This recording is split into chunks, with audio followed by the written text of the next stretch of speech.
A very common task for an After Effects user is to obscure one layer with something that was in a video clip, making it look like the graphics were actually in the scene and being obscured by an object maybe that's moving in front of the camera. This is called rotoscoping, and it's extremely labor intensive because you literally have to trace that object with mask paths frame by frame. It takes a lot of practice to get good results, and it's just so time consuming. Fortunately, there's a tool inside of After Effects called the Roto Brush, which almost makes this process automatic. It is amazing how well it works. It feels like magic, and it generally produces better results than if you were to try and do it by hand. So let's take a look at how this tool works. I have another drone shot going over a cliff on the ocean side. It's a very epic looking shot. But I thought this could be the perfect spot to place the finish line of this competition. So I want to do a few things in this scene. Besides just 3D camera tracking it and applying some text that looks like it's in the scene with the map marker, I also want to take advantage of this cool foreground-background relationship that we have with the cliff that kind of reveals this standing rock in the middle of the ocean. I think it'd be cool if the text actually animated from behind this cliff up into place in front of this rock that said the finish line or something like that. And in order to do that, we're going to have to mask off that section of the text so that it's not visible where it shouldn't be. We don't want it in front of this cliffside. And there are lots of different ways of masking things in After Effects, some much more complicated than others. And you definitely don't need to know how to do every single one of them, especially if the type of masking you're doing is very simple. In this case, we have a very solid, definable foreground that's a totally different color. It's green, it has a hard edge, and it separates itself very well from the background of the water and even this rock. So we're gonna be able to use a feature of After Effects that makes that selection and masking almost automatically for us. For more complicated scenes, you might need to use the pen tool and actually mask things off frame by frame. That's called rotoscoping. It's not fun, but sometimes it's just the only way to get the masking selection that you need. The method we're going to use is called the Roto Brush, which is actually a tool right up here in the toolbar. This is the Roto Brush tool. So if I click on that, the way that this works is actually in the footage viewer. So I can't actually use that Roto Brush in this comp. I have to instead double click on that footage, which will open it up in the layer viewer. And now I have this green circle cursor instead of my mouse pointer. Now, just like the 3D camera tracker, the Roto Brush is going to work on a range of frames. So if you have the entire clip visible and selected up here, After Effects is going to try and process the entire clip. Now, I don't need a mask for the entire clip. I just need it for the portion of where I want the text to rise up out of the view of this cliff face that's obscuring it. So really what I want to do before I start using this Roto Brush is jump back to my comp viewer and decide how much of these frames actually need to be used as a matte. So let's just play it back in real time for a second. So this hiker is walking up to the cliff edge and we reveal this big rock in the water. I'd say that the text should come up probably right about here. So maybe around the 2-second mark. Now, I say 2 seconds should be good, but really it's not a smart idea of me to just say, yeah, that should work, and then go make my selection, which can be a little bit time consuming, and then come back and animate the text and find that, oh, actually that didn't work. So what I'm gonna do is add in the text and the graphics the same way that we did in the last few lessons. Using the 3D camera tracker, I'm just going to time-lapse through it because you've already seen the process. Now, I do wanna point out that the gizmo on this text layer is huge. It's absolutely gigantic. This is something that can happen with the 3D camera tracker and 3D space in general in After Effects. Because of the scene scale, if I were to set my text back down to 100%, it's incredibly tiny. And unfortunately, there's no way to really change the scene scale with the native tools in After Effects. So this is just something that you run into sometimes. It's part of After Effects. You just have to deal with it and kind of compensate for it using scale and deal with the position controls, maybe being a little bit more sensitive than you're used to. But I'm just gonna align this text to be somewhere in front of that rock and then kind of just rotate it in place so it looks like it's right in front of it. Now that I've got a solid track and my text in place, I'm just gonna bring that in. Let's change the text to say the finish line. And we'll use that same slide and pop in animator. Apply that and press U to bring up the keyframes.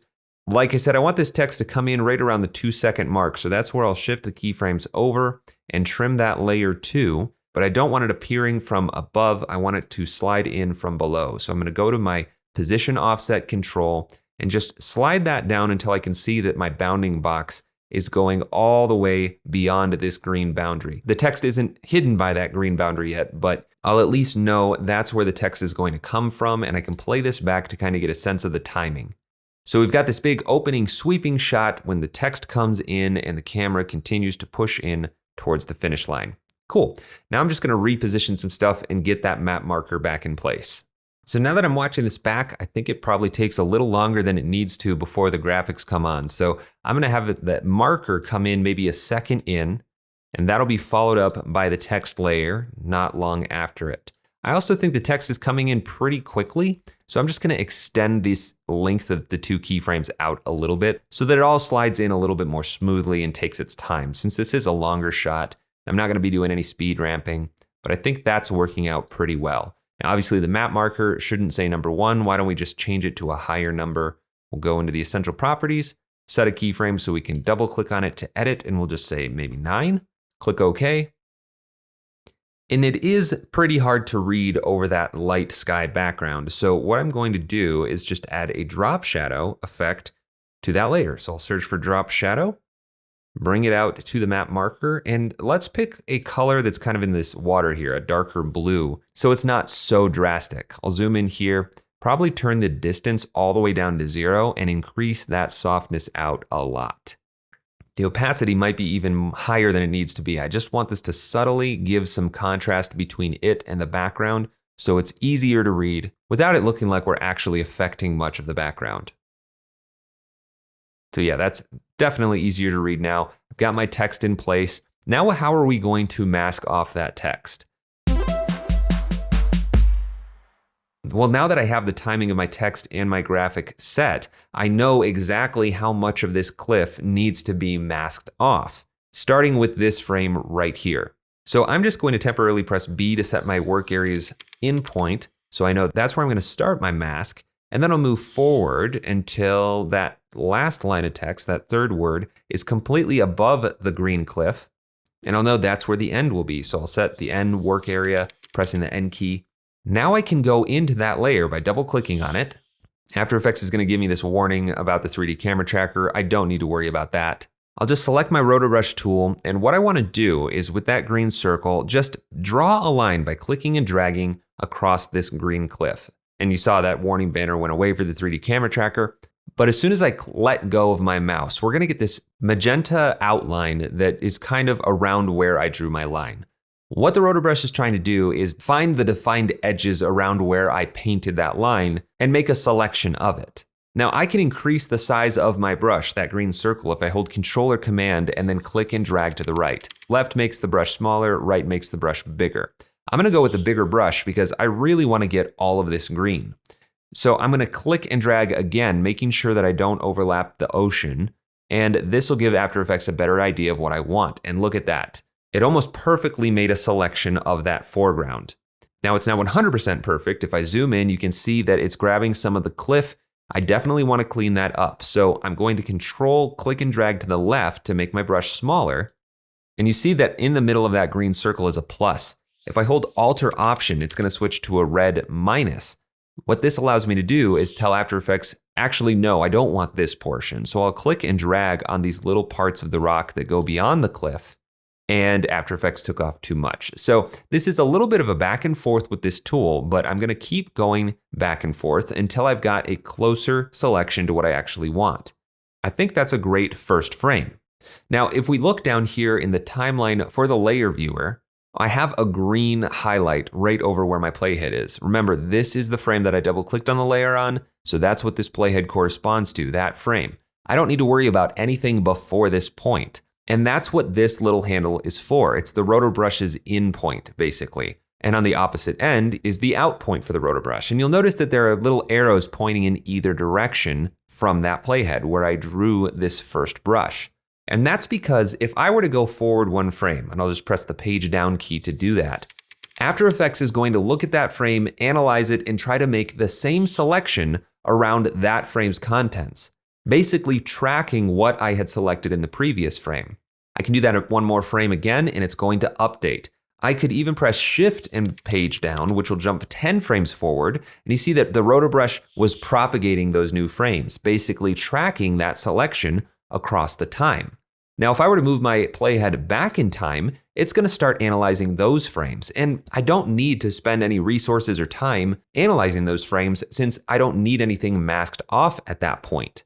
So rather than analyzing all of these frames and spending the time making adjustments, I'm just going to grab this in point and drag it all the way to the right, as far as it will let me, to that first analyzed frame that I brushed on. Then what I can do is move forward a little bit at a time, just making sure that After Effects is doing a good job, especially right here where the rocks are meeting the grass on the edge of the cliff, and making any adjustments that I might need to along the way. Now, it's doing a really great job, and I just noticed I'm actually further than I need to be, much further than I need to be, in order to mask off the text. And the reason I can't see the text in here right now is because I'm only looking at this footage layer. I'm not looking at the entire comp in the comp viewer. But as I jump to the comp viewer, you see that everything went black except for that selection that I had. It's actually transparent if I turn on my transparency grid. But before we get ahead of ourselves, let's just go back to the last frame that I actually needed analyzed. So that would be right here. And I'll grab the out point and lock that in place.